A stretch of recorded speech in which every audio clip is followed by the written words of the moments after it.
Salut à toi ma Pokéstar préférée et bienvenue dans cette nouvelle vidéo consacrée à la future série Pokémon. Future, bon, elle est censée sortir officiellement dans 2 jours, mais de nombreux youtubeurs ont d'ores et déjà proposé des vidéos ouverture de cette dernière. Je parle bien évidemment de la série Force Temporelle, et nous allons répondre ensemble à la question suivante. Pour quelle raison ne faut-il pas acheter cette série? Reste jusqu'à la fin de la vidéo afin de découvrir les derniers éléments que j'ai dénichés au sujet de la série EV6 Mascarade Crépusculaire. Installe-toi confortablement et passons sans plus attendre au vif du sujet. Bon visionnage à toutes et à tous. Abonne-toi, on rush les 5K. Pas si vite mon ami. Pour ce mois de mars, nous vous offrons à nouveau un tripack Clash des Rebelles, avec cette fois-ci un petit Rayquaza pour l'accompagner. Comme d'habitude, pour participer, il vous suffit d'être abonné à la chaîne, liker et commenter cette vidéo. Les résultats du tirage vous seront donnés le lundi 1er avril. D'ici là, vous pouvez maximiser vos chances de gagner en commentant l'intégralité des vidéos du mois. Dernière chose, soyez à l'affût car nous fêterons les 1 an de la chaîne prochainement et pour fêter ça, on vous réserve un très joli concours en avril, alors abonnez-vous et activez-moi cette petite cloche. Commençons directement avec un des éléments les plus importants que je souhaitais mettre en avant, celui de la disparition des Build and Battle. Certes, ce n'était pas le produit le plus apprécié des collectionneurs, mais nous permettait parfois d'avoir des boosters à des prix raisonnables. En effet, le prix le plus élevé auquel nous pouvions retrouver ce produit était aux environs des 65 €. Cela peut paraître élevé au premier abord, mais sache que ce produit contenait pas moins de 11 boosters, avec 3 boosters en loose et 2 kits d'avant-première. Chaque kit d'avant-première contient 4 boosters avec un deck et surtout une carte promotionnelle mise en avant avec le logo de la série gravé dessus. Nous pouvions donc ainsi découvrir la série avec des boosters à moins de 6 € unité et parfois même beaucoup moins, car certains revendeurs affichaient ces produits aux environs des 55 €. Soit 5 € le booster. Tu me diras que ce n'est pas grave car il existe toujours les fameux kits d'avant-première. Ce à quoi je te répondrai qu'à l'intérieur des Build and Battle, nous étions garantis d'avoir 2 cartes promotionnelles différentes, ce qui n'est aucunement le cas lorsque tu achètes 2 kits d'avant-première. Bon, malgré ce petit coup de gueule, je dois tout de même reconnaître qu'en contrepartie, nous aurons la présence des bundles de 6 boosters, mais ces derniers ne seront pas trouvables en dessous des 35-36 €. Soit presque 6 € le booster. Et bien entendu, nous n'aurons pas de boîte de rangement comme celle des Build and Battle. C'est bien beau de faire disparaître certains produits et d'en créer de nouveaux afin de se rapprocher au plus près des consommateurs, mais qu'en est-il des prix qui ne cessent d'augmenter ?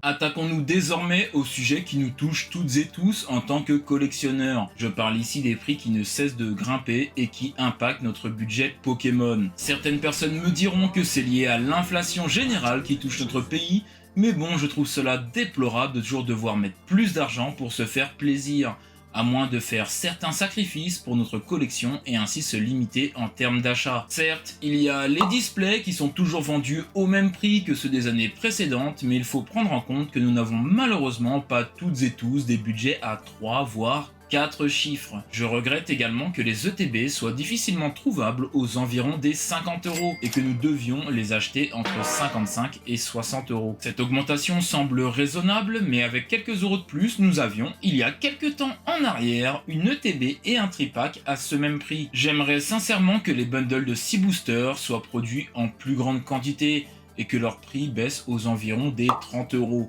afin de permettre aux plus petits budgets de se faire plaisir sans se ruiner. Enfin, il est vrai que personne ne nous oblige à dépenser notre argent dans toutes les séries Pokémon, mais cela reste avant tout un plaisir. Je sais, je me répète, mais c'est pour moi vraiment important. Quand on parle de plaisir, c'est bien dommage de devoir se limiter au temps. Au fait, je ne vous ai pas encore parlé de nos chers amis les scalpers, qui s'amusent d'ores et déjà à vendre des tripacks et ETB à des prix indécents. Je suis conscient que c'est un peu contradictoire, mais certaines personnes risquent de céder à la tentation et ainsi acheter ces produits afin de pouvoir les ouvrir en avant-première. Tous ces éléments sont importants à prendre en considération et nous permettent de nous poser la question suivante: pouvons-nous réellement compléter le Master Set de la série EV5 Force Temporelle?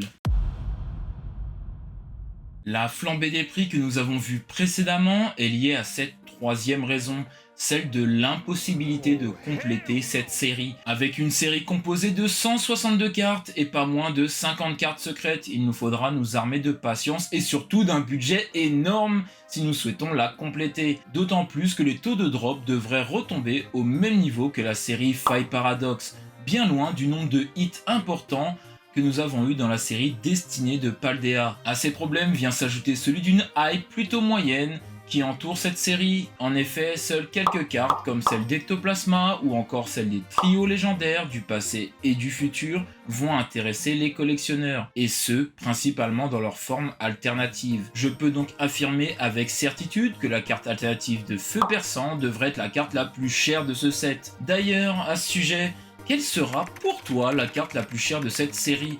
J'attends ta réponse avec impatience. Je tenais à souhaiter bon courage aux passionnés qui se lanceront sur la route du Master Set. Il ne reste plus qu'à espérer que je me trompe concernant les taux de drop et que ces derniers soient aussi élevés que ceux de la série Destinée de Paldea. Au fait, vas-tu tenter ou non de faire un Master Set de cette série?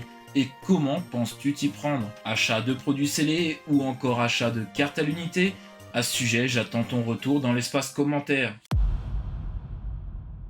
Passons désormais à la quatrième et avant-dernière raison de cette vidéo qui concerne les stocks de cette série. Ces derniers devraient être relativement limités sur certains produits tels que les ETB, même si je pense que ces dernières devraient être facilement trouvables étant donné que la hype qui entoure cette série est relativement faible. Même si, pour moi, de nombreux collectionneurs vont en acheter pour les garder scellés. Mais ça, seul l'avenir nous le dira. Une fois de plus, les bundles de 6 boosters seront certainement difficiles à trouver dans le commerce, car ils devraient être une exclue Amazon. Chose que je ne comprends pas, car ils sont censés permettre au petit budget d'ouvrir une série sans être obligé d'acheter des displays. Si tu as la réponse à ce sujet, n'hésite pas à en faire profiter la communauté. À cette difficulté vient s'ajouter le fait que de nombreux passionnés ont dépensé des sommes importantes récemment, avec la série des 151 Pokémon et tout récemment la série Destinée de Paldea, nos budgets en ont pris un sacré coup. Certains collectionneurs vont préférer faire l'impasse sur cette série afin de se consacrer sur les suivantes, surtout lorsqu'on voit que la série EV6 Mascarade Crépusculaire vient tout juste d'être annoncée.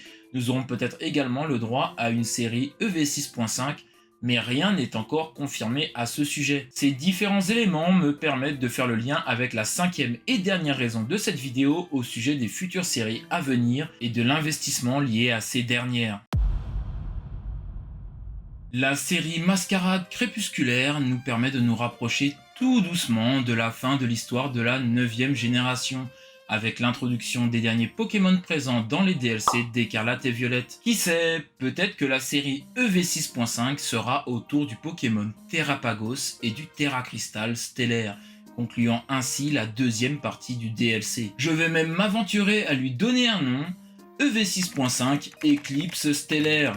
Qu'en penses-tu? Cette forme de clôture de la 9G nous permettrait de nous concentrer désormais sur les différents protagonistes du jeu dont fait partie Pagna. Pour les derniers pareils cool au fond de la classe, Pagna n'est autre que la chef de la Team Star, et son équipe de Pokémon est composée exclusivement d'évolutions, avec le trio de la première génération composé d'Aquali, de Pyroli et bien sûr de Voltali, accompagné par Philali, Nymphali et le meilleur de tous les Evoli, je parle ici de Noctali. Tous ces éléments me laissent imaginer que nous aurons une série EV7 qui, à l'instar d'Évolution Céleste, sera composée de nombreuses évolutions, ce qui nous permettrait enfin d'avoir des cartes X de ces Pokémon qui sont parmi les plus aimés de la communauté. Tout ça de blabla pour t'inviter à garder quelques sous de côté en prévision de ces séries, quitte à faire l'impasse sur EV5 Force Temporelle.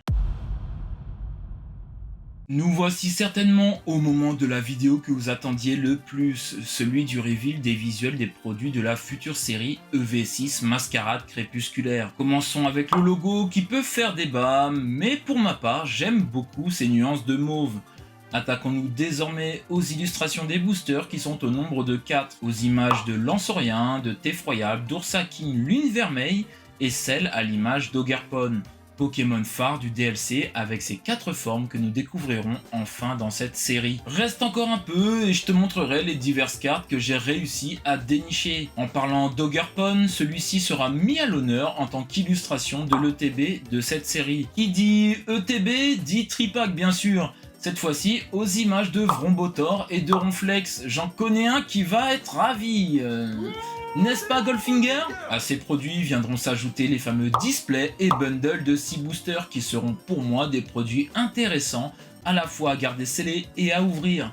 Libre à toi de faire ton choix. Je te parlais plutôt de l'arrivée des évolutions. Sache que tu ne vas pas être déçu car ces cartes arrivent tout doucement dans la série EV6. Comme nous pouvons le voir avec ses premiers visuels de Philali, de Givrali et surtout d'Evoli avec une carte AR qui va plaire à de nombreux collectionneurs. Nous aurons également la présence du trio de Pokémon Adoramis avec Felicanis, Fortusimia et Favianos, qui font partie de la région de Septentria, qui est située au-delà de Paldea. Passons désormais aux 4 formes d'Ogerpon que vous voyez apparaître à l'écran. Laquelle préférez-vous parmi les 4? Plante, feu, eau ou terre? À vos claviers. Nous assisterons également au grand retour d'Amphinobi qui aura le droit à sa carte alternative. Avant de vous révéler mes 2 cartes coup de cœur, je vous laisse quelques instants avec les différentes cartes que j'ai trouvées.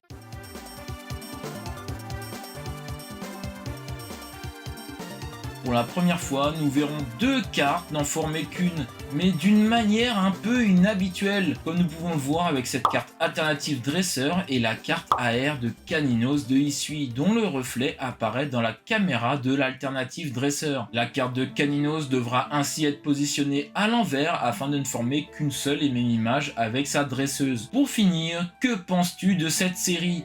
Vas-tu la collectionner ou simplement acheter quelques cartes? J'attends ton retour afin de pouvoir débattre ensemble de ce sujet. Nous voici déjà arrivés à la fin de cette vidéo qui, je l'espère, vous a plu et vous a permis de mieux déterminer quels seront vos choix pris pour la série Force Temporelle. Pensez au petit like afin de soutenir le travail effectué. Merci par avance à l'ensemble des personnes qui le feront. On se retrouve dès vendredi pour une nouvelle vidéo. C'était Maurice pour vous servir.